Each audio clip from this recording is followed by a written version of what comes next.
Bueno, qué bien que sigue con nosotros porque vamos de lleno a nuestra mesa de análisis. Tenemos al doctor Francisco Madrid, director del Centro de Investigaciones y Competitividad Turística de la Universidad Anáhuac. Doctor, ¿cómo estás? Me da mucho gusto saludarte. Gracias, muy buenas tardes. Doctor, viene la cuesta de enero, viene toda esa serie de trámites, impuestos y servicios que tenemos que pagar, todos siempre al inicio del año, casualmente después de estar muy gastados en noviembre y diciembre, pero está la situación del pasaporte, considerado caro incluso en comparado con países de Latinoamérica. ¿Esto es justo en estos momentos? Yo creo que no es un tema de justicia, ¿no? Desafortunadamente es un documento indispensable para llevar a cabo un viaje. Ya nos gustaría que todos los trámites y todos los formatos fueran mucho más accesibles, pero me da la impresión de que toda vez que las personas que viajan al extranjero tienen un mayor margen, digamos, una mayor flexibilidad económica, que no es el tema más complicado, el tema del precio. Entonces, sí, realmente pues, la gente que va a viajar pues tiene que ir considerando dentro de los gastos el servicio del pasaporte, más también la visa si se requiere de algún país y pues bueno, ya todo lo demás. Digamos que estamos dentro del rango de lo que pudiera ser considerarlo una medida impositiva o sí una medida de seguridad, doctor. Y la sensación es que no es un tema que esté fuera de estándares internacionales, no parece ser un obstáculo mayor para las personas que viajan al extranjero. Ciertamente hay otros temas que preocupan, ¿no? O sea, sí, la celeridad en la asignación de fichas o la disponibilidad de estas posibilidades de acceder al pasaporte. Me parece que hoy en día es muchísimo más complejo el tema de la obtención de una visa de Estados Unidos, por ejemplo, y no es inusual que las citas para este trámite tomen pues, más de 6, 8, 10 meses. Yo lo que pienso es que las personas sí deberíamos incorporar estos costos, tanto en la parte económica como en la parte de tiempos que se consumirán dentro de nuestro proceso de planeación de viajes. Exactamente. Si me permite, doctor Francisco Madrid, vamos a darle la bienvenida a Fernando Gómez, analista de aeropuertos y negocios. Fernando, ¿qué tal? Muy buena tarde. Hola, ¿qué tal? Muy buenas tardes, Alberto, don Francisco Madrid. Encantado de estar con ustedes compartiendo el espacio. Fernando, estamos hablando del pasaporte. ¿Cómo nos encontramos en México ante esta herramienta? ¿Nos da seguridad? ¿Está caro con relación a otros países? ¿Cómo se encuentra México en estos momentos en este trámite? Mira, podemos hablar iniciando de una novedad que es el pasaporte electrónico, que tendrá como características un chip que va a incluir el holograma y una hoja de policarbonato para evitar posibles copias o falsificaciones. Esto lo hace ahora uno de los 15 pasaportes más seguros del mundo, según declaran los altos funcionarios de Relaciones Exteriores. De esta forma se cumple con estos códigos de seguridad con lo que establece la Organización de Aviación Civil Internacional, la OASI, que viene haciendo de esta manera la forma de agilizar el tráfico en fronteras y reforzar también la seguridad nacional. Esto viene de manera complementaria al pasaporte impreso tradicional, que no deja de ser útil, es adicional, es complementario, no sustituye uno al otro. El pasaporte actual, no se preocupen, sigue funcionando hasta que caduque, pero pueden solicitar este pasaporte electrónico. Ahora bien, ¿cuál es el costo? En realidad el costo, como ustedes saben, varía de 3, 5 o 10 años de acuerdo a como lo vayan a solicitar. No obstante, esta nueva incorporación de chip con datos biométricos que incorpora una serie de medidas de seguridad de última generación, que incluirá información personal, obviamente, la firma electrónica y la hoja de policarbonato, que es una novedad porque podrá ser imposible suplantar datos e imágenes, según lo que planteó el proveedor Thales, que es una firma francesa especializada en esta materia. Tendrá imágenes de las zonas arqueológicas para promover, por ejemplo, Teotihuacán y Palenque, y darle fomento al turismo. Y también una cosa que quizás sea una nimiedad, pero México llevará por primera vez acento o tilde. ¿Cuándo estará disponible? Pues estará disponible a partir de este enero de 2022 y en 147 oficinas consulares que tiene México en el mundo. Ahí podrán imprimir este pasaporte, según esto que anunciaron oficialmente, y comenzará a establecerse, por ejemplo, desde Los Ángeles, aquí en México, en la Ciudad de México, creo que Coyoacán ya también se está iniciando este procedimiento. Continúa, además de Los Ángeles, en Calgary, Ottawa, Montreal, Sacramento, Tucson, Laredo, Las Vegas, y después seguirá el resto de la Unión Americana y proseguirá también con Canadá y Europa, además de continuar con América Latina, el Caribe, África y Oceanía, o sea, el resto del mundo. Alcaldía Coyoacán en Ciudad de México y el Consulado de México en Los Ángeles es donde se está ya emitiendo este nuevo pasaporte electrónico. ¿Dónde lo pueden solicitar?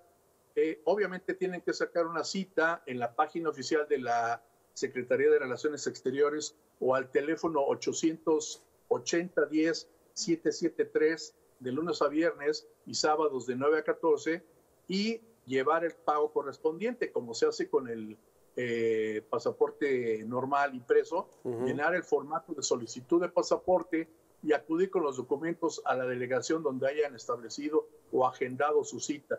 ¿Cuánto costará? Lo que preguntabas es, los precios son de 1,345 con vigencia de 3 años, 1,845 por 6 y 2,850 por 10 años. Además de que los adultos mayores, los trabajadores agrícolas y personas con capacidades diferentes tendrán un 50% de beneficio.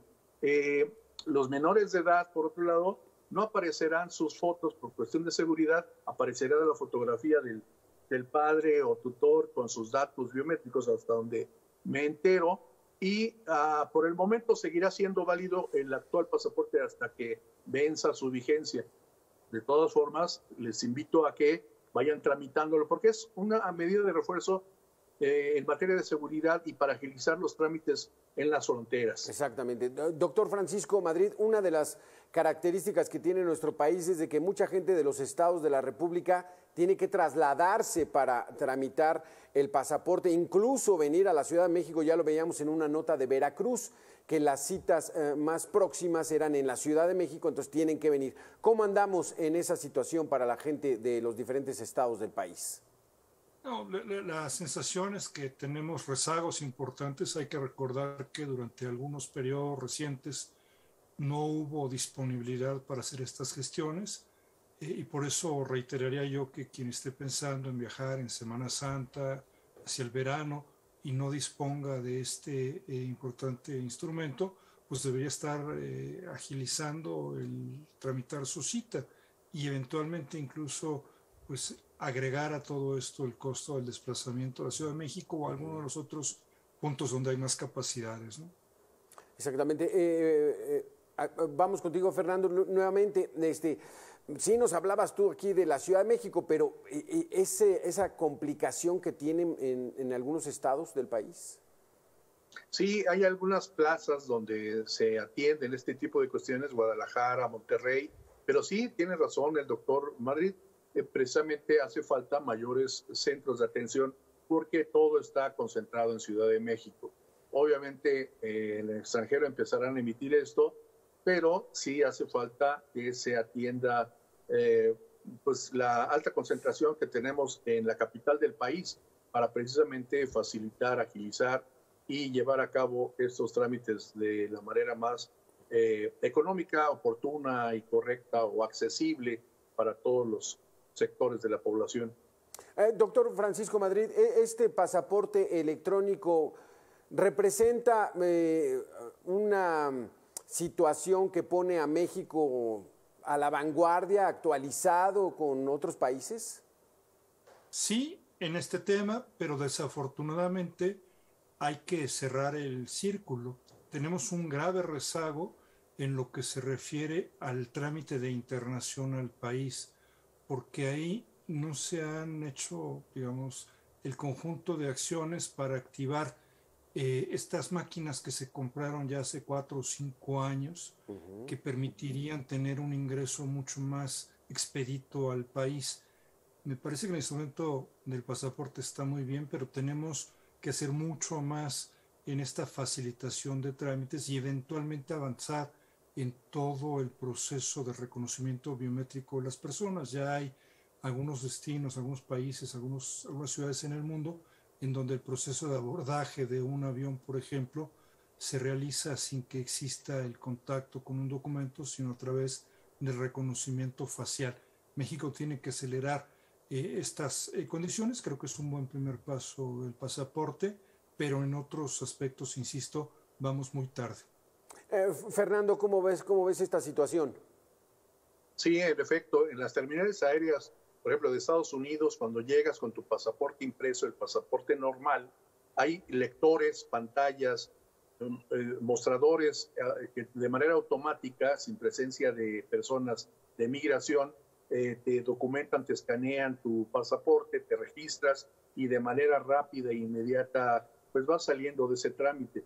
Acá en México falta mucho por hacer porque si bien ha avanzado la tecnología para atención de vuelos en aeronaves, en tecnologías de documentación, de compra de boletos, etcétera, en algunos trámites tenemos los mismos procedimientos con los que hemos venido trabajando desde hace 30, 50 años. Es decir, estamos siendo atendidos en largas filas de espera, en altas concentraciones de salas de espera de migración, así también lo vemos en aduanas, en salud sanitaria, en filtros sanitarios del aeropuerto, cuando deberíamos de tener un sistema automatizado. Lo vemos también en plataformas donde se atienden los aviones a la vieja usanza, en lugar de automatizar los servicios. Precisamente hace falta mucho por recorrer. Estas máquinas, algunas ya estaban dispuestas hace varios años, como lo mencionaban, pero sí hace falta actualizar esto, porque la automatización es lo que nos permitirá también tener un proceso acelerado y también una automatización en los servicios. Doctor Francisco Madrid, ¿cuál sería el motivo por el cual México se va quedando así rezagado poco a poco? Aquí es sin duda una falta de prioridad de entender que el turismo es muy importante para el país.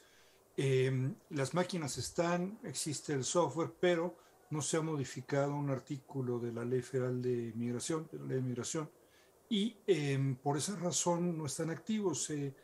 Han tardado 4 años en darse cuenta de que esto es así.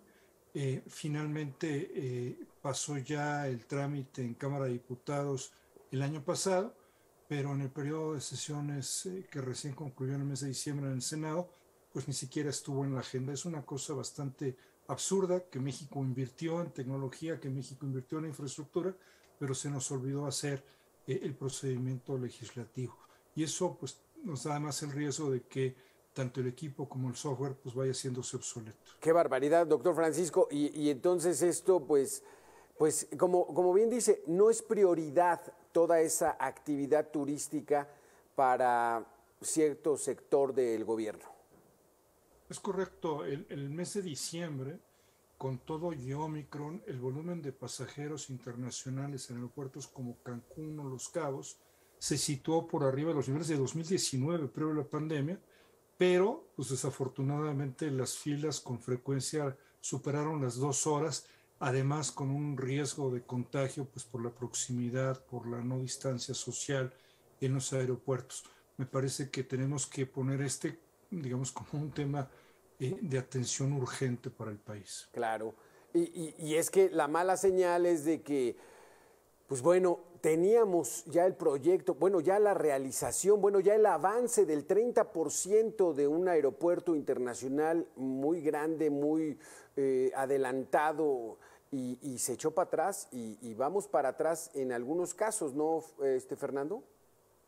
Sí, mira, aquí abonando a lo que mencionaban, es precisamente la falta de una visión estratégica intersectorial, porque cada quien avanza, Secretaría de Turismo por su lado, Secretaría de Gobernación con esto de migración por su lado, el SAT o Secretaría de Hacienda con aduanas por su lado, las policías, Secretaría de Salud con sus programas de contención sanitaria. Hace falta un programa, un plan estratégico de todas las secretarías que pues, se supone están establecidos así en el Consejo de Administración de ASA y de los aeropuertos y de los grupos aeroportuarios, pero no están resultando efectivos en materia ejecutiva. Hay buenas intenciones, hay esfuerzos por separado y por eso es que precisamente todos estos objetivos que deberían de irradiar no avanzan y se detienen en el aparato legislativo o en el aparato ejecutivo y tiene que ser valorado, ponderado, porque de este sector lo que generan los aeropuertos, las aerolíneas, por ejemplo, y los servicios aeronáuticos equivalen al 3.5% del Producto Interno Bruto. Estamos hablando de 30, 35 mil millones de dólares al año, que no es cosa menor. Es decir, hay que ver toda la derrama económica que genera este sector, precisamente generando mecanismos sencillos, automatizados, tanto para la atención de las aeronaves como del público, y ahí generar mayor movilización tanto de aeronaves como de pasajeros y generar mejores ingresos, generar mejores condiciones, mayor productividad, mejor aprovechamiento del tiempo, incluso dejando de llegar 2-3 horas de anticipación al aeropuerto con el riesgo de contagios, con las incomodidades, cuando se supone que el servicio debería de ser rápido y seguro. Por eso esas son las dos prioridades del sistema del transporte aéreo. Si se genera mucho movimiento, no comparado con el transporte por carretera o en autobús, pero sí es un nicho muy importante por atender, porque además es la ventana, los aeropuertos son ventanas de proyección hacia el mundo. Y si vemos estas largas filas de espera, estos riesgos de contagio ante la pandemia y estos tiempos de espera y absurdas filas y sistemas obsoletos para la atención del pasajero, pues estamos rezagados y no podemos avanzar siendo más productivos, que es de lo que se trata, generar una mayor productividad y eficiencia, ¿no? Exactamente. Doctor Francisco Madrid, entonces andamos rondando los 30, 35 mil millones de dólares por ingresos de turismo al año. Nos ganan las remesas que están ya por arriba de los 50 mil millones, pero México debería darle prioridad a ese ingreso de divisas que nos daría un soporte mucho mayor, ¿no? En el año 2019 México percibió cerca de 25 mil millones de dólares por ingreso de divisas. Al cierre del año pasado muy probablemente vamos a estar cerca de los 20 mil millones de dólares, todavía experimentando una caída muy importante debido a la pandemia. Y ciertamente no solamente hay que ver el componente internacional, el consumo turístico que realizan los mexicanos viajando dentro del país, pues es el 75% de todo el consumo turístico, es decir, la actividad turística en conjunto generaba, antes de la pandemia, cerca del 9% de la economía nacional. Por eso pensamos que el turismo debería ser objeto de un tratamiento prioritario en la agenda nacional, que desafortunadamente pues no es así. Y además tenemos los atractivos para que México fuera muy moderno en los trámites para los viajeros y que fuera muy atractivo nuestro clima, nuestras condiciones geográficas, orográficas, nuestras playas, nuestros pueblos mágicos, en fin, falta mucho por hacer todavía. Gracias, doctor Francisco Madrid, gracias, Fernando Gómez, por haber estado con nosotros. Al contrario, muchas gracias. Vamos a hacer una pequeña pausa y regresamos. Este gran pendiente, que las autoridades volteen a ver al turismo, que no nos ganen las remesas. 50 mil millones de dólares entran por remesas y apenas 20 o 25 mil millones de dólares por turismo. Eso tiene que crecer mucho más porque es uno de nuestros grandes atractivos, una de nuestras grandes fortalezas. Regresamos en 2 minutos, estamos aquí en Mega Noticias.